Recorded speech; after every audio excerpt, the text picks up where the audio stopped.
when do you get a heads up that Luka is getting traded to the Los Angeles Lakers and AD is getting traded to Dallas? And what were your thoughts on it as a whole, Commish?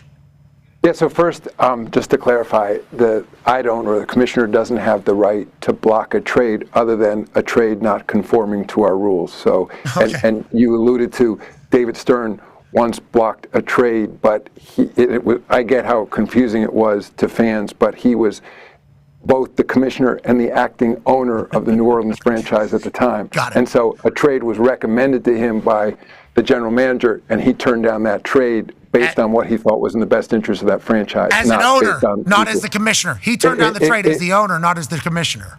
Exactly. And by the way, I learned my lesson because in that interim period, when we were running the Los Angeles Clippers, a guy named Dick Parsons came in, and he was the interim governor. And I, of course, had been here when David turned down that trade. And I said, Dick, you're the owner of that team. You will decide what trades to make or not make, not me. So there's absolutely no confusion. But in this situation, with Luka, I learned, the league office learns a little bit ahead of the public, because to the point of leagues approving trades, it's kind of like a closing at a house. Both teams have to be on the phone.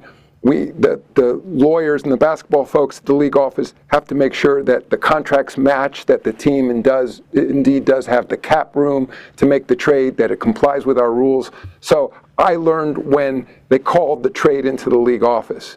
And again, so I don't really have a role in that process other than if there's somehow a dispute as to the mechanism of the trade.